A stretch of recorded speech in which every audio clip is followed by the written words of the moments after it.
see where this conversation takes us, man. But Sam, thank you for joining me on Uncontaminated Sound interviews. This is kind of like I said, it was kind of like just raw conversations about creativity and process, and it's based off of my photographic series where prior to the pandemic I was covering artisans, performing artists backstage, and having these live, really intimate portraits. I don't know if you can see of Rufus. I can, yeah. Is that I can see Rufus and Martha back there? Yeah, Yeah. yeah.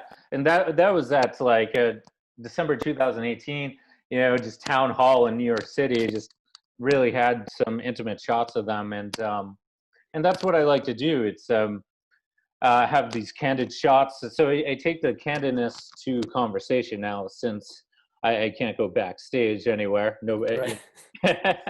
So, man. So how's things, man? How's things been this year? I know for everybody globally, it's been crazy, but you and yourself in particular, and how's it affected your business, your music and craft, I guess? Well, I think, you kind of hit the nail on the head. Like, just it's affecting everyone, and there are not many things that I can remember, if any, that have just been so global in their scope. And there's a weird, for all of the things that happen to you as an individual, I feel like for maybe the first time in my life, I'm always just putting it into that kind of wider context. And there's a strange kind of, I don't know if comfort is the right word, but knowing that everybody else is living through this at the same time. So no matter how kind of down you might get about your own scenario, and in my case, I'm a musician, and yeah, I ought to be out on tour and playing shows and doing the things that, we've been doing for the past 25, 30 years. But I'm not doing that. And so, but again, as soon as I start dwelling on it, I kind of realize that this is a very particular circumstance, and that there's a kind of a strange comfort that in that, not a perverse comfort. I'm not glad everybody's suffering, but there's just kind of this weird, Yeah. just knowing that there's a sort of, that you're surrounded by people who are sympathetic to what you're going through, and you can be sympathetic towards them. And I do find that helpful in the absence of something that's very meaningful to me too, like playing music. And when something that's that kind of close to your heart is no longer available to you, or at least not in the short term, it hits home pretty hard, for sure. Yeah, it's the collective human experience right now. Have you had the chance to kind of incorporate that into new stuff, or like new writing, or songs, or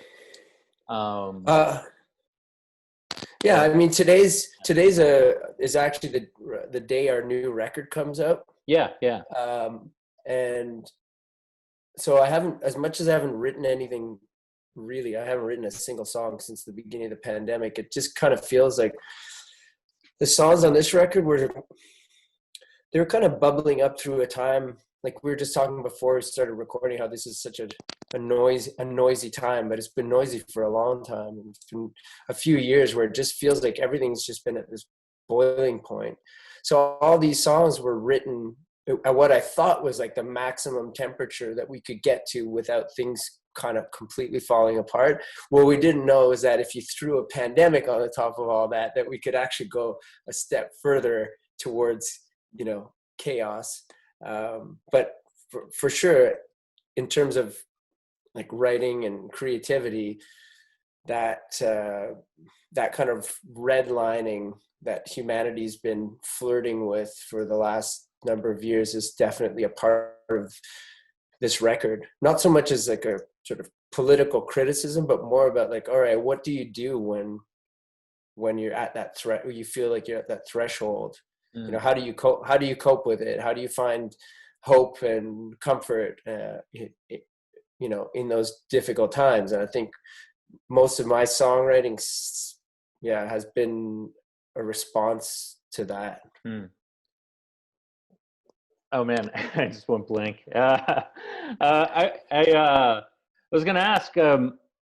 Well, to kind of build off that, I think like um, as a collective whole, I think through the creation of arts and music and culture will bind can bind us together. You know, particularly Mhm. through these difficult times. I find it that for myself, even if I can't just go backstage and capture, you know, continue that project of Uncontaminated Sound, I built off that with this interview series where I can connect with, you know, uh, all sorts of creatives, musicians, comedians, fine artists through this digital window. Plus, I've kind of painted as well. But so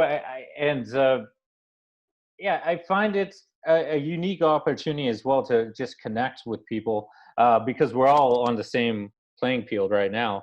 Most of us, so it's like 1%. But Mhm. um, so besides the current times, let me ask you, how do you when did you decide music was it, like the career path that you like? This is my Uh, medium, I guess. yeah, I mean, I think maybe you know, if I'd have to go back quite a long time because, like a lot of people who end up playing music for a living, it starts when you're super young, and the process is then about. Uh, it's kind of a twofold process. On the one hand, you've got like this journey that you have to go on to figure out how the hell to write music in the first place and how to make it good and worth listening to, and that's the one part. And then on the other hand, it's sort of like, all right, how do you then translate that into something tangible, you know, aka a career of some Mm, kind, you know?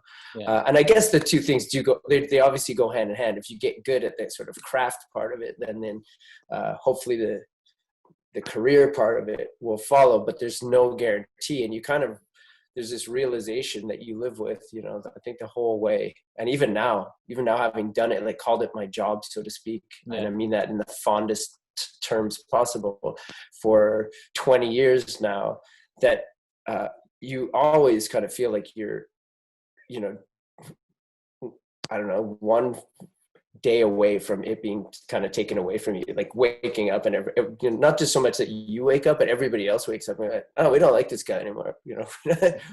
We don't yeah, like his songs, you know, and it's, and it does, it happens to people too, but so you kind of live, you live it with this threat of yeah.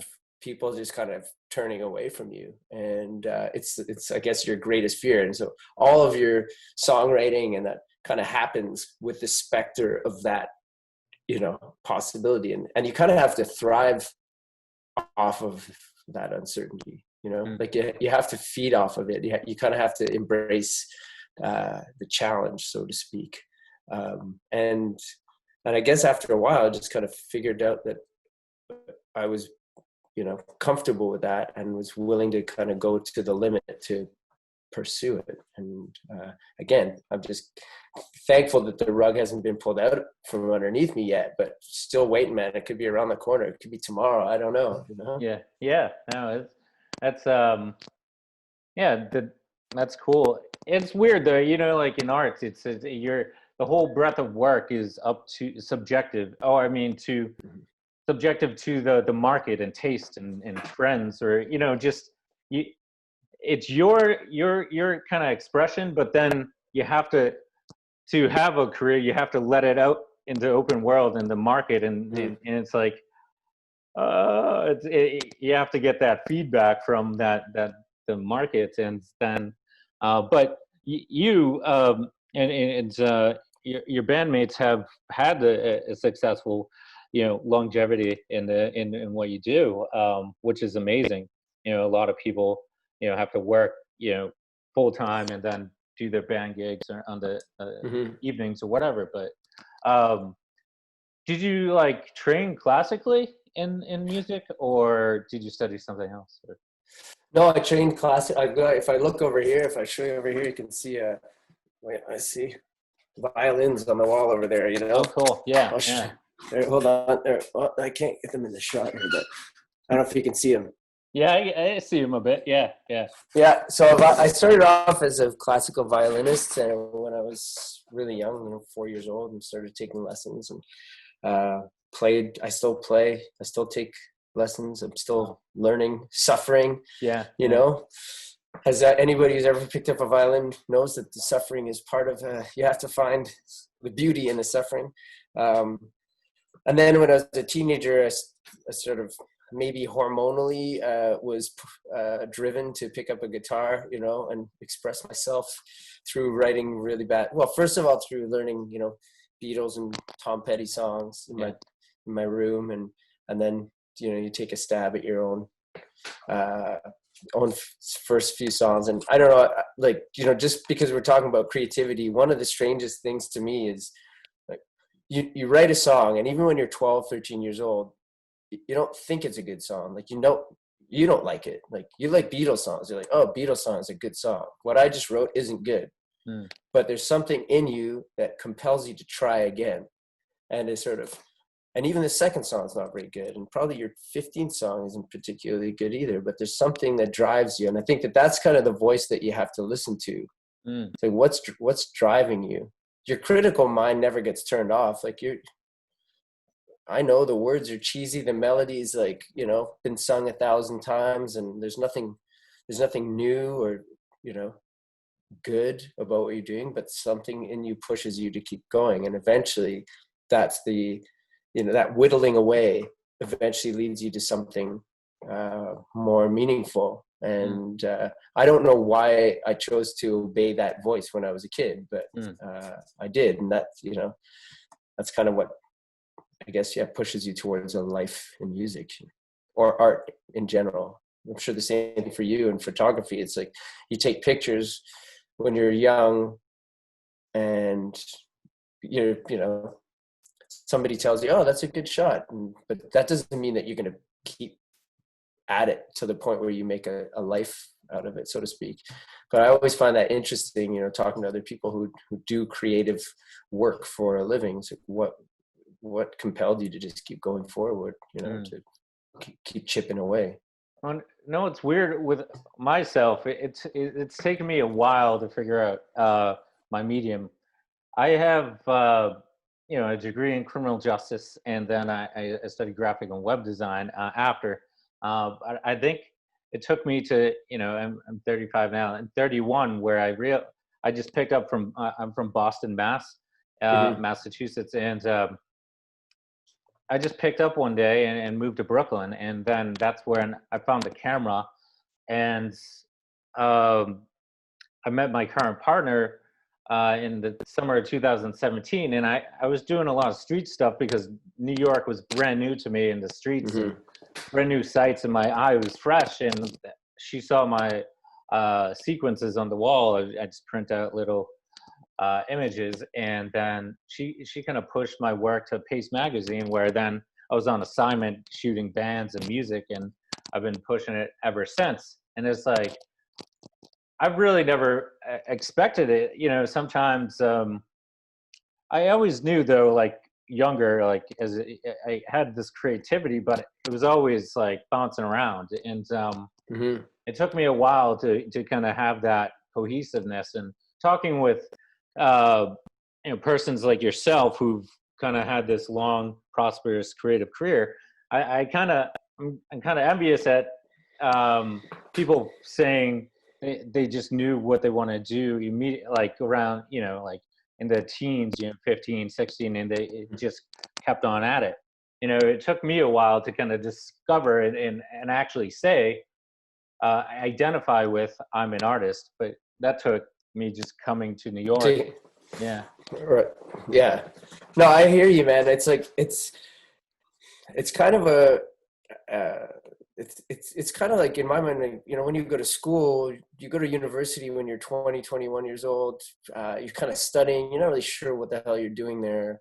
And I'm always pretty envious of the people who choose to go back when they're 35 or 40 years old with like real determination and a sense of purpose and actually know kind of what they want to get out of the thing. And that the same thing can happen for, a career. It can be, you can start it too young and kind of lose the thread. And I think part of it is like, how do you keep that relationship between you and this thing healthy?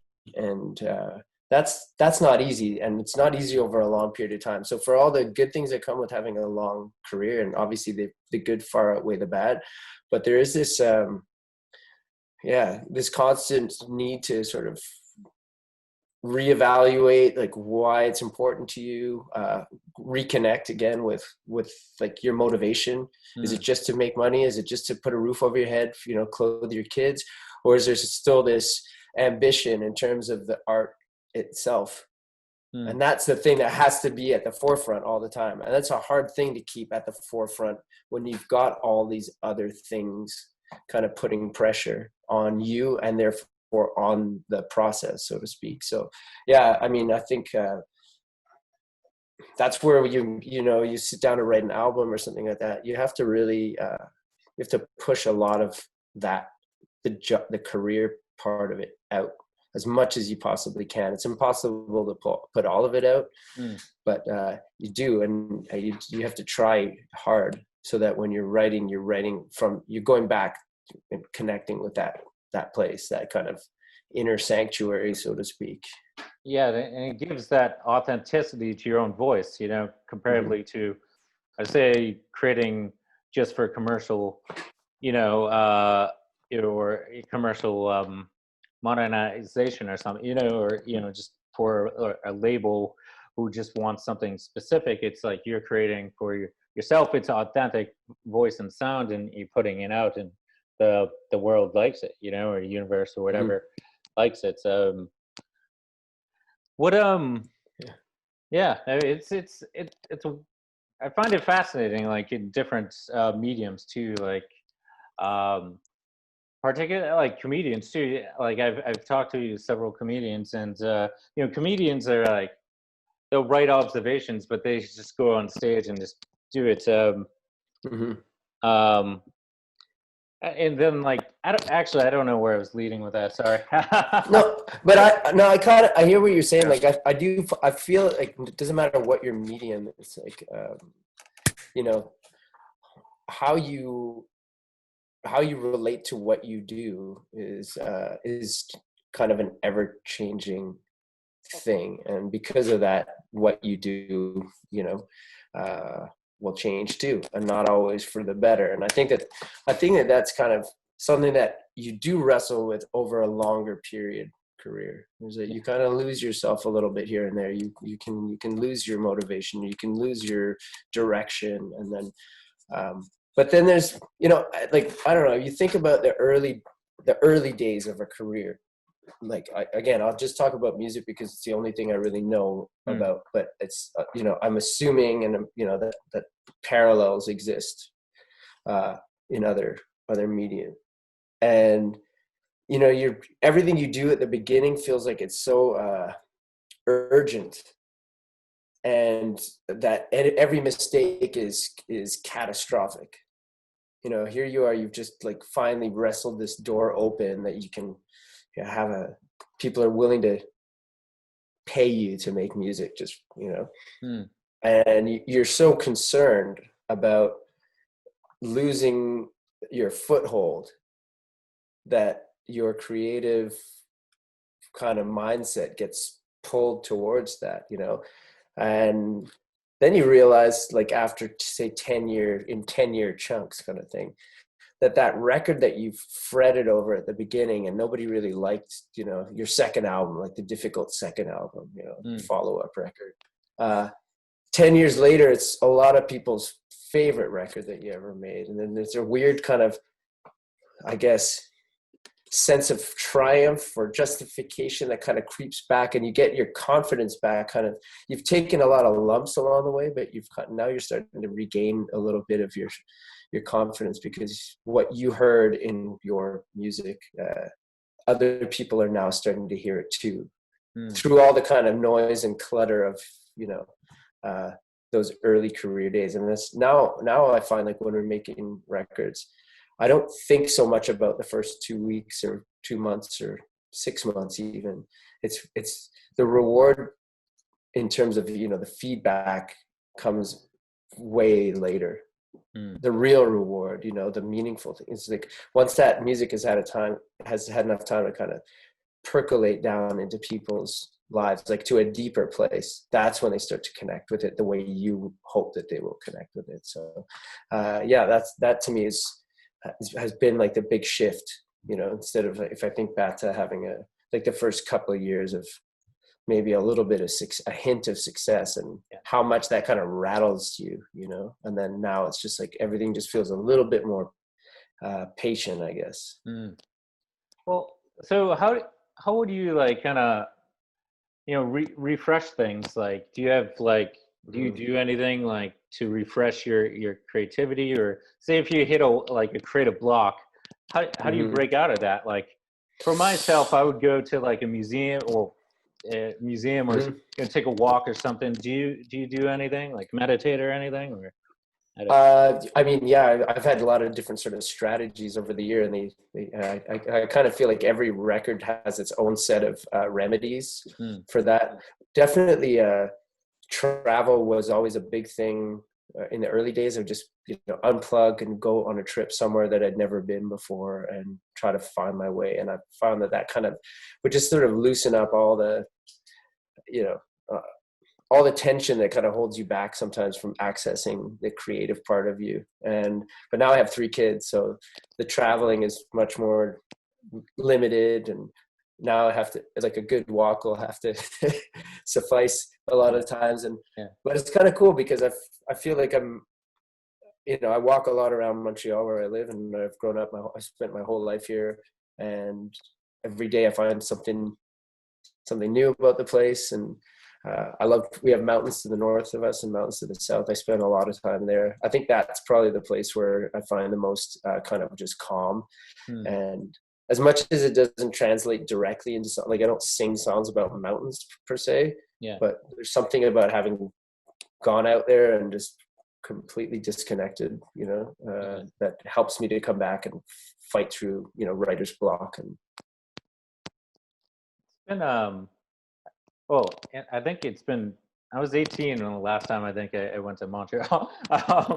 um, Everybody from the States comes to Montreal when they're 18, because you know, especially from Massachusetts, you know. Like, it was a rite of passage, and at the time, sure. you didn't need a passport. You just needed a birth certificate. Prior to 2001, or actually, it was around that time. Maybe I did need a passport. I don't recall. Well, we always knew, because like in Montreal, you kind of start drinking when you're 14. So for better or for worse. So we're kind of already a little over the bar, you know, like getting into bars by the time we're 18. But then people from like Springfield and Boston would come up, and they would just go completely bananas, man, in the bars up here. And so we always knew, like, we always knew there were folks from Massachusetts. Oh yeah, out and about. What I noticed too is they people, particularly in Montreal, I found they you know they can speak English, but they'll just speak French to you, and I'm like, but I know I wish I could go back. It's been years, but I took a trip to Toronto in 2017, which was a beautiful city. I have a friend there, and yeah, I love to. Well, like yourself, like travel will just open up my mind as well.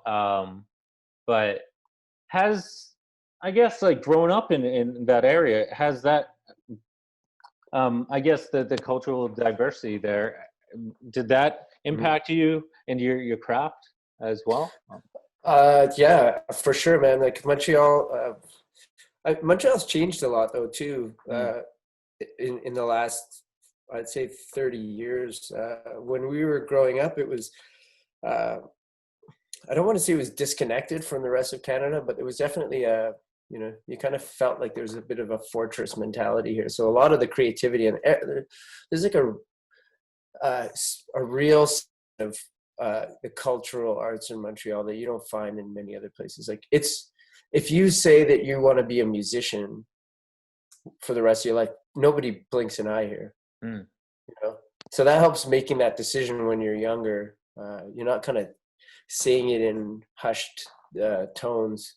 you know, so that people don't make fun of you. So, I mean, that's the first thing. But yeah, it was pretty tough in the 90s. There's a referendum on separation from Canada here, and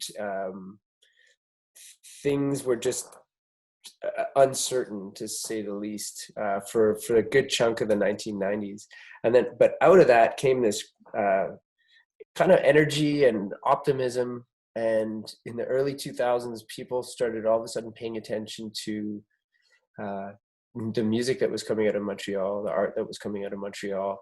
And I think that's kind of part of how we rode the wave into, you know, the rest of Canada, and kind of got started on our career path or whatever. But so getting back to your question, it's like, when you're making music in knowing that the rest of the world isn't paying attention to you, like, how does that affect what you do? Like, and I think that the reason why in the early 2000s that so many interesting bands came out of Montreal, I'm thinking about bands like the Deers and Arcade Fire, and all these bands kind of came out of here because you're making music without expectation of it ever having, you know, ever being kind of heard by other people. And that was happening kind of on a mass scale in Montreal for the latter half of the 1990s. So that when people kind of lifted up the lid, they saw all this stuff. They're like, how come one city can produce all these great bands? But it had been kind of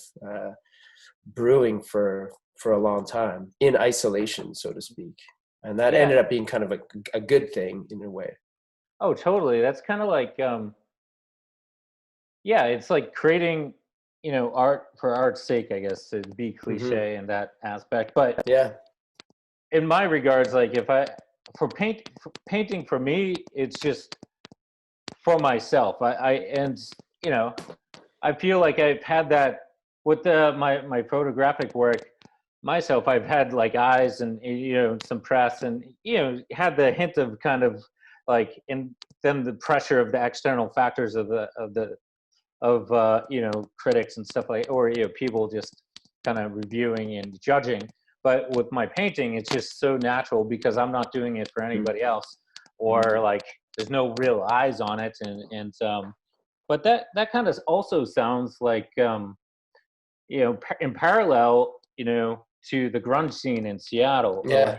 You know, you have the uber just isolated culture that, you know, that was so organic until, you know, the mainstream media kind of, you know, made that, you know, popular, and they were doing like fashion, you know, grunge fashion, but then kind of died, killed grunge. But you're right, it's like you have these uber organic kind of cultural scenes that are just creating for the purity of it, and then, you know, once the world kind of gets a hint of it, it's like, oh, this is authentic, we want part of it, you know, and then it kind of gets commercialized.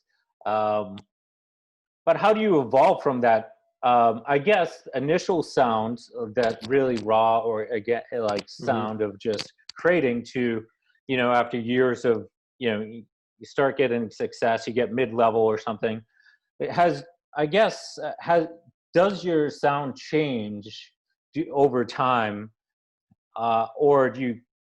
Obviously, you know, like you said, you have to refresh with energy and stuff like that. But how does your sound change with that expanse of time and the length? Yeah, I mean, it's for sure. If I think back on Montreal in the early 2000s, I don't know if there was as sort of defining a sound as there was in Seattle, sort of, or a style. The way that, you know, and again, who's to say? I wasn't in Seattle in the early 1990s. How do I know what was coming from the bands themselves, and what was sort of, you know, sort of marketing machine at work? And I don't think Montreal quite, obviously, didn't get to that level of notoriety either. So there wasn't this kind of like cohesive front, you know, musically or fashion wise or anything like that. In fact, I think its strength was probably in its eclectic nature, you know. And like, you know, I think luckily for the rest of us, that allowed us to kind of go off and make decisions and I don't know. I kind of think of looking at a band like the Beatles again, or even Nirvana, like from say 1990 to 1994. Like there was some pretty significant change going on in a very, like the Beatles every 6 months had it, had completely reinvented their sound, the way they looked, everything. And in 4 short years, Nirvana went through a pretty radical arc. And I feel like we don't live, it's not that frantic, or it wasn't that frantic for the 2000s really, in terms of like constantly, we weren't putting out records fast. I don't think fast enough, because I think we get so bogged down in touring to kind of make ends meet now, that we don't have that same sort of relentless pace of output in terms of records. And I think if I think back to all the bands that I love, they were like somebody like Bob Dylan putting out sometimes 2 records in a year, like over a decade long period, and yeah, you would tour and that, but there was time to be creative in other ways. And I think that we were just sort of strapped to the touring life for those first few years. And that means that your second record is coming out, 3 years after the first one. And then, you're on like a 3-year cycle instead of a 1-year cycle or a 9-month-long cycle.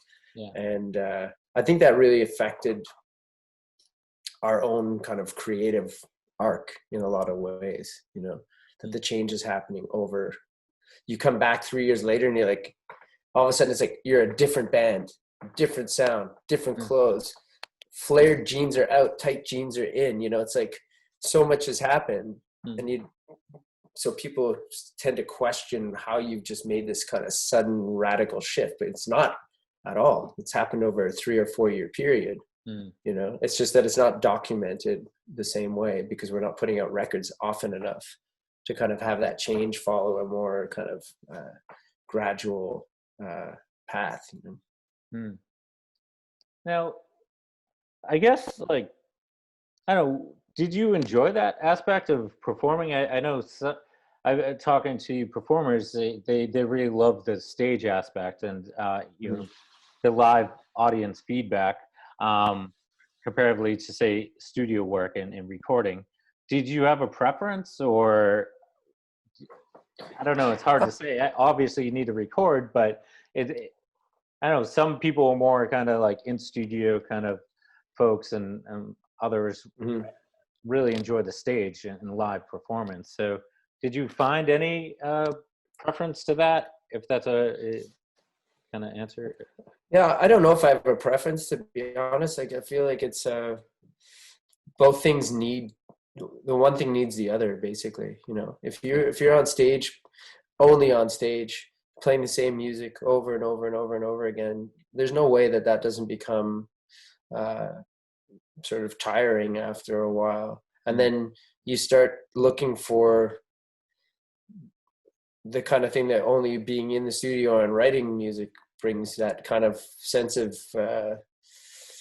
that spark, that adventure that comes with trying to do something new. But of course, then you start getting into like how the drums sound for 6 months, and that's going to definitely start getting old again. And then you start looking for the urgency of the stage, and it's kind of, for me, it's always been a kind of seesaw between the two things.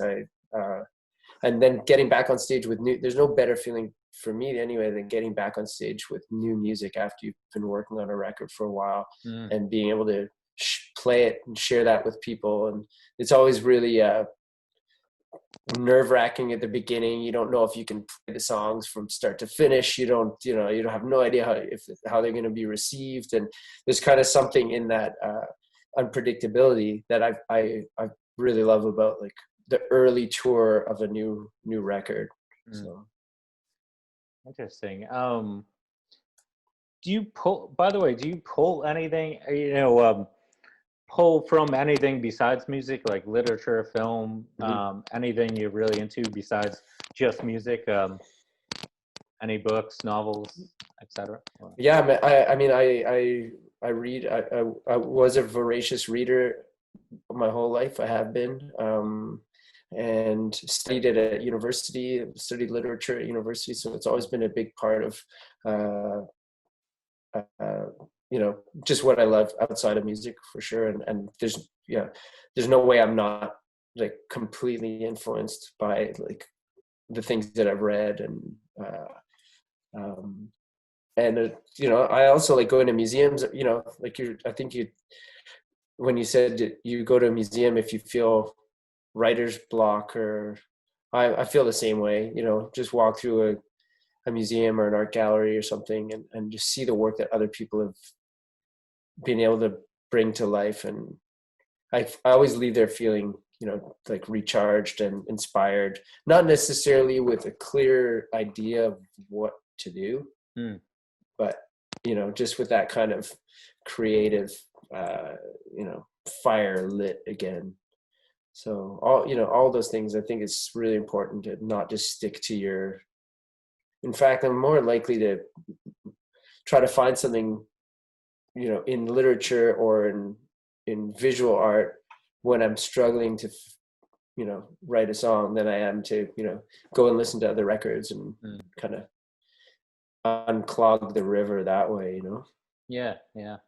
I find it fascinating that all these channels, all these mediums can do so much for, you know, in different ways for the mind, you know, particularly music too. Like, you know, it's just fascinating how I'm a big proponent of like healing, you know, the mind through music and in sound waves and stuff like that. But it's just weird how we evolved as a species to, not weird, it's fascinating. I've been reading into it, this book called Sapiens. I forget the author. He's pretty well known for the book, but it goes through the history, the whole history of our modern human history. So we're basically in the same playing field as other you know, human species out there. You know, and until this cognitive revolution where we started being able to communicate on a higher level than other species, and that's how we evolved into being, I guess, at the top of the hierarchy and the species level. But so it's like at the early age, it was more, we communicated, you know, through simple visual art or visual forms of communication, and then evolved into vocalization and kind of music as well. And it's just, I guess it's the kind of ancient, it's ingrained in our DNA to, you know, communicate with through sound and visual as well, communication. And I just find it's, you know, the whole process of, you know, creating something from thin air and putting it out there, that intangibility, that the visceral idea of sound, the concept of sound in music, and putting it to form and foundation and into something kind of solidified, I guess. But if that made any sense at all. Yeah. No, man, it does. And I don't feel like it's you know, that sort of idea of creating something out of nothing, which always feels like what music is, but it's not at all, because you know, like you say, there are millennia of, you know, human endeavor when it comes to like making sounds and music, and you know, all you're doing when you're writing a song is sort of tapping into that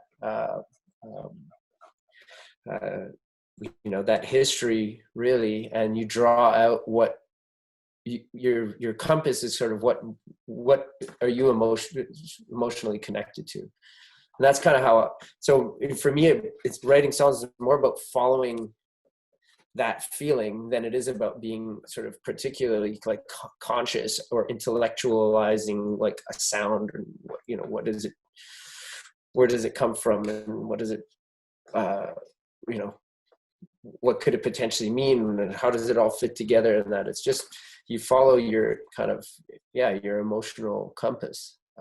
And as soon as you start feeling disconnected from what you're doing, then it probably means you have to back up a few steps and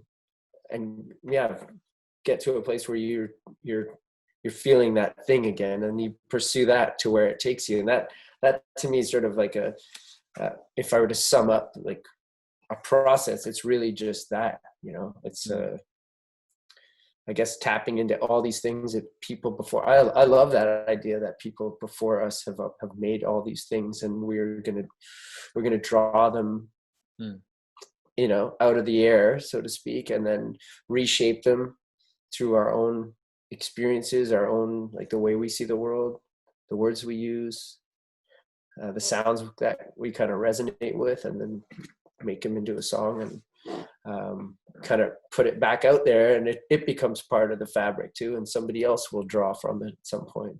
Yeah. Well, I know you've accomplished a lot with your musical career and touring and stuff like that. Is there anything you'd love to try, or like music-wise, I guess, or in a different format than touring and recording? Maybe scoring for a film or anything, or I don't know. Is there anything that you haven't yet accomplished that you maybe you would love to try, or haven't had time, or just maybe it was just more conceptual? I guess going beyond that to studio and performance stuff. Is there another? Yeah, I think I'd like to Oh. write more instrumental music for sure, because you kind of, a lot of times, like you're branding something with your voice. You're saying, "Oh, it's from me." Here it is. This is. Whereas I feel like sometimes I'll write music, like instrumental music, and then I'll be really reluctant to put to sing over the top of it, because I'm sometimes I'm scared of ruining it, to be honest. And so I'd love to go further down that avenue and just sort of just write instrumental music that you don't have the pressure of adding a storyline to it, or adding vocal melodies necessarily. Or if you do add vocals, it can just be treated more instrumentally rather than carefully focusing on every single word that you write. And so I think that's music that for sure I want to do more. It's just we kind of get bogged down in that cycle that we're talking about. Make a record, get it out there, get back on the road and tour. Although now, with the touring part taken away, maybe this is the time to get started with that new chapter. Have you incorporated the violin into your work? Into your albums? I'm not too familiar with your earlier albums, but a little bit, nothing serious, nothing too elaborate for sure. And I always kind of kept the two things separate, because the violin for me was about, or it still is about classical music, and trying to just enjoy playing all the beautiful music that was written for the instrument, and not worrying too much about how it fit into my own thing. But I do from time to time add a little string layer here and there, but probably something that I could, if I were doing more instrumental based music, I would definitely I think I would use it a lot more. Well, I think I'll let you go, man. I don't want to keep you any longer. I know. No, man, it's been great talking to you, man. You as well, man. So today is October 16th, 2020, just to, maybe a few weeks since this goes live, but what is if you just want to kind of plug the new album? Today is Friday, October 16th, as you mentioned. We have, I'm Sam from the Sam Roberts Band. We have a new record out called All of Us, and just invite anybody out there listening, if you need some new music in your life, to go and check it out. Cool. Well, I hope you enjoyed the rest of the afternoon, and that your family and your children are safe throughout this, Thanks, man. collective human experience. But be well. Yeah, I appreciate you taking the time to talk, and same. Take care, Stay man. well. You too. Bye.